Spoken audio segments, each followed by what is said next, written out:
Good evening, everybody. You got Kody Ashmore, Director of Weekly Option Strategies, and this is tonight's free options video.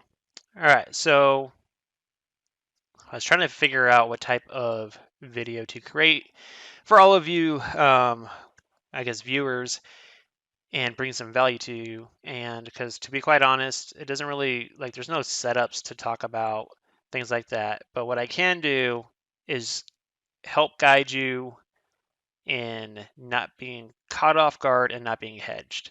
So I want to show you a few things that I look for that make me trigger to get hedged.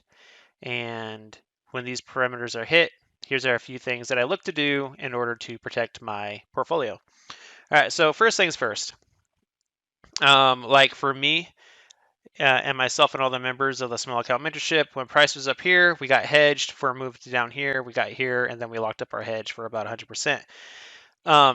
So how and why did I know to set up the hedge? And that's what I hope you get out of this video. All right, so first, I like to look at big picture.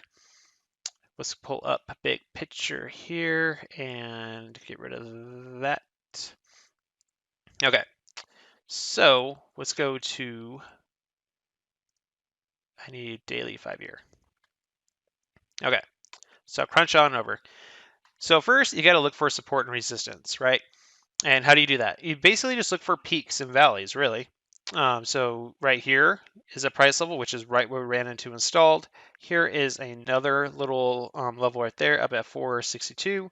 And then obviously this level that was a little bit of a doozy before the bear market unfolded. So I drew these lines at these peaks and it draws over here so I could look where we're running into resistance. All right, so as price is rallying up into resistance with a few other things you could look at. So more than just running into resistance, I also want to know, okay, where are we at in terms of average true range? I want to go ahead and maximize this for you. About right there. Okay, try to make this as visibly pleasant, I guess is what I should say. Just zoom in here the last few days.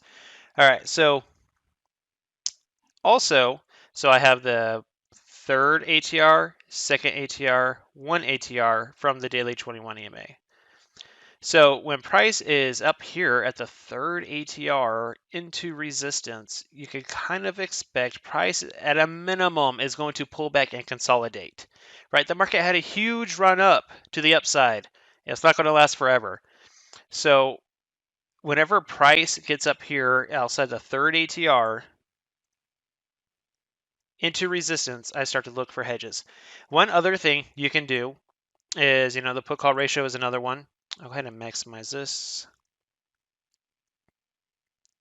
All right, and just like it says right here, I have this drawn so I never forget it.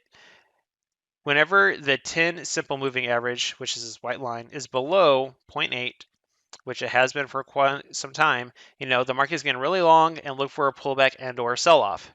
So we're entering 3 different types of criteria. So one, I'll just put the PCAL, right, is below 0.8. That's basically one check. Another check is we're at the +3 ATR. So that's another check. And we're also into resistance. That's another check. You got 3 checks. I mean, it's certainly a moment to put on some hedges. So whenever these type of conditions are met, I start to look for hedges. All right, so, and that's only if I have long positions. If I have no positions, then obviously there's no reason to be doing it because there's nothing to protect. You could just play the short side.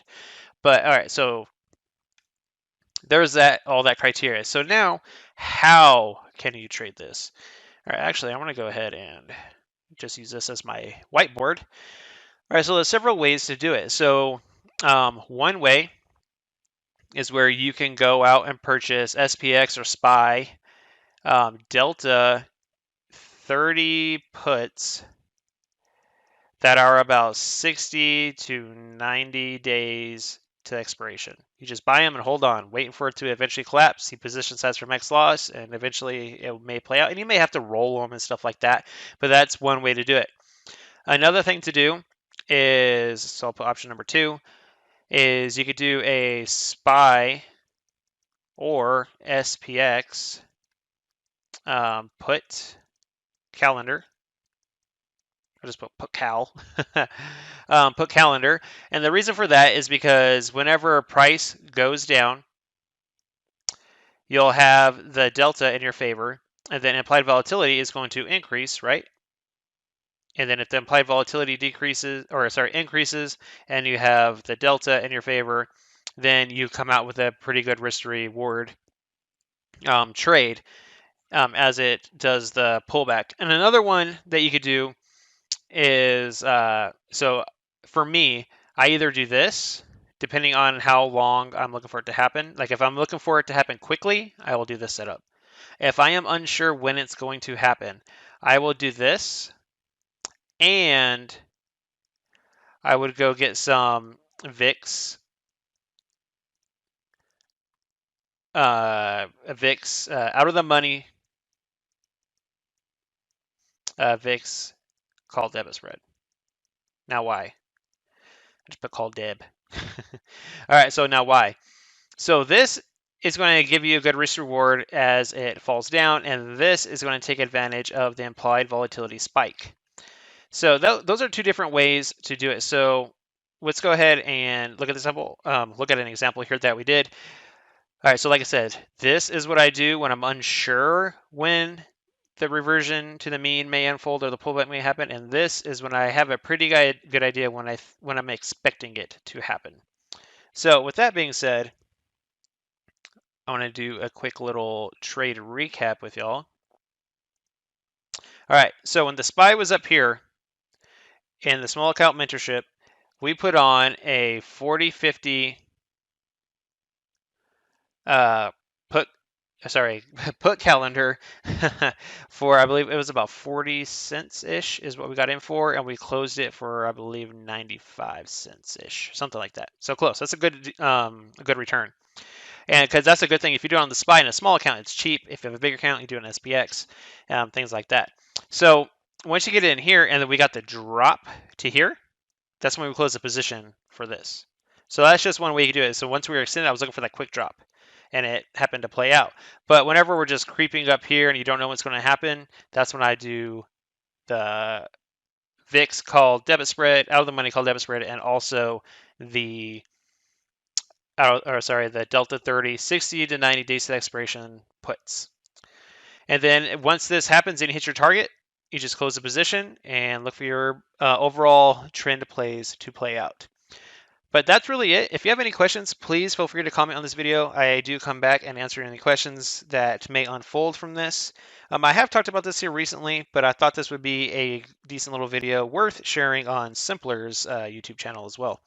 So I hope everyone has a wonderful evening, and I'll see y'all on the next one. Take care. Without Simpler Trading, I could not have financial independence. This is one of the best investments I ever made in my life. It's helping me find consistency. It's one of the things that won me